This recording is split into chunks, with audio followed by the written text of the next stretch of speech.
In this lecture, we will study about steam nozzle.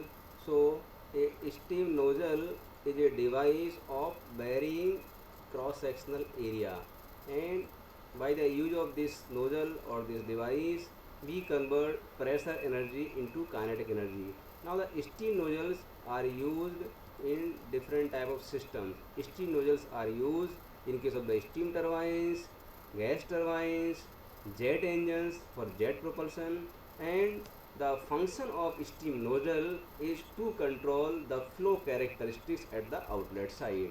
Now, a steam nozzle is a passage of varying cross section. Cross section varies, which converts the heat energy of steam into kinetic energy. Since the mass of steam passing through any section of the nozzle remains constant, mass doesn't change. It is a constant throughout the any section. So the variation of steam pressure in the nozzle depends upon the velocity of the steam, its specific volume, and the dryness fraction of the steam. A well-designed nozzle converts heat energy of steam into kinetic energy with a minimum amount of losses. The main use of steam nozzle is in steam turbine is to produce a jet of steam with a high velocity. High velocity steam jet is required in the steam turbine to get the maximum power in the turbine rotor, and the smallest section of the nozzle is called as the throat section.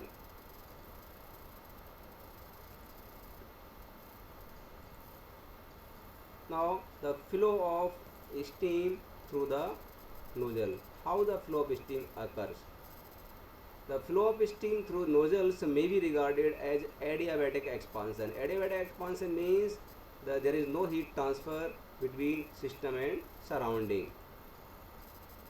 The steam has a very high velocity at the end of the expansion, and the enthalpy decreases as the expansion takes place.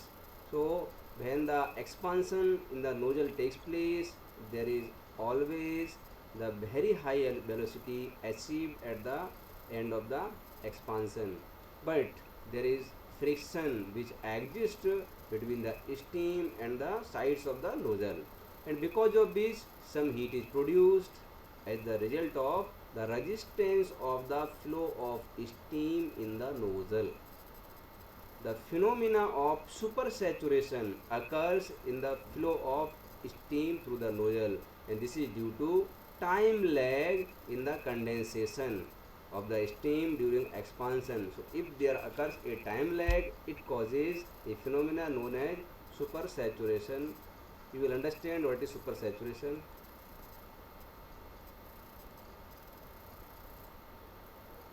In supersaturation, as steam expands in the nozzle, its pressure and temperature drop, and it is expected that the steam start condensing when it strikes the saturation line, but this is not the always case.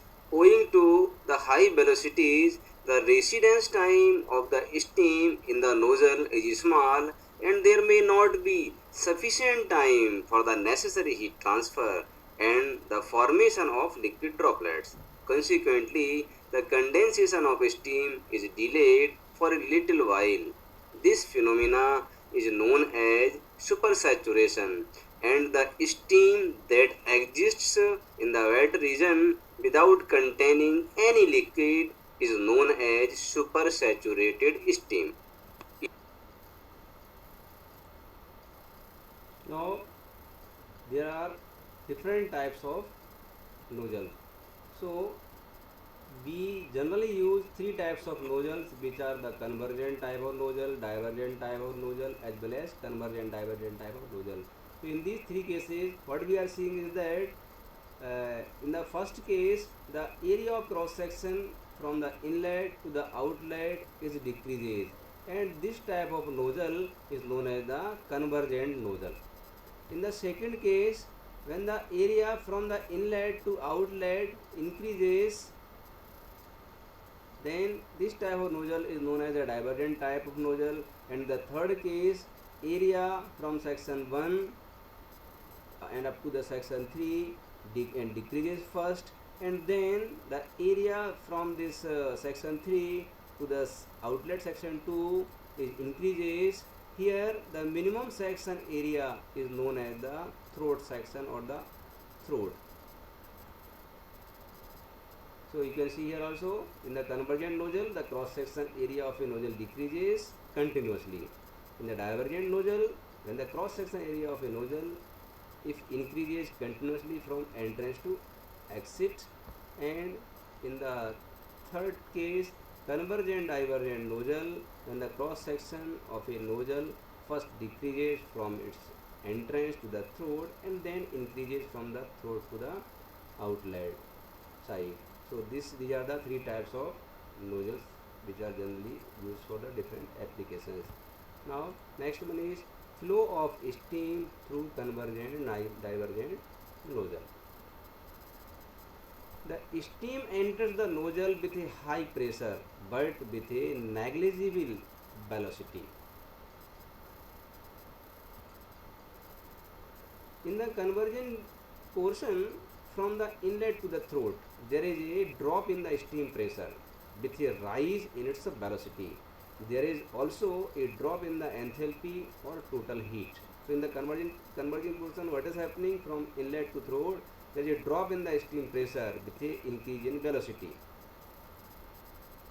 In the divergent portion, from the throat to inlet, there is a further drop of the steam pressure with a further rise in its velocity. In divergent portion also, there is pressure drop and increase in velocity. Again, there is a drop in the enthalpy or total heat of the steam, which is converted into kinetic energy. The pressure at which the steam leaves the nozzle is known as the back pressure, called as back pressure, where the steam leaves the nozzle. Now, the friction in nozzle or nozzle efficiency. So, when the steam flows through a nozzle, some loss in its enthalpy or total heat takes place due to friction between the nozzle surface and the flowing steam. So, the heat drop H1 minus H2 is known as the isentropic heat drop, and the actual heat drop is H1 minus H3, useful heat drop. So, the nozzle efficiency denoted by K is defined as the ratio of useful heat drop to the isentropic heat drop. It is denoted by K, and it is also the ratio of line AC to line AB, which is equal to H1 minus H3 to the H1 minus H2. It will be clear from this figure or from this curve, Mollet diagram.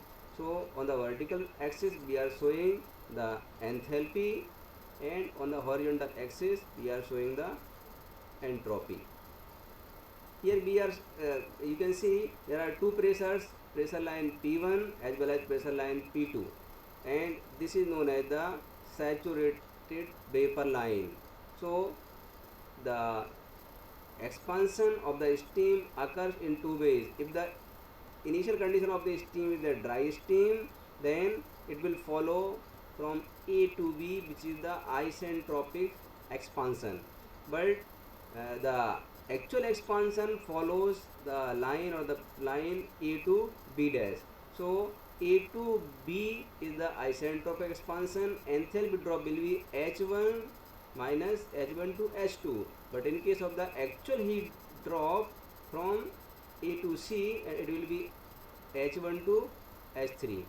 If the initial condition of the steam is a superheated steam, then the isentropic heat drop will be from P to Q. So HP minus HQ, but PQ dash is the actual heat drop. So HP means enthalpy at P to the enthalpy at point R. So HP minus HR will indicate the actual heat drop. So in this way we can find the efficiency of the nozzle. Thank you.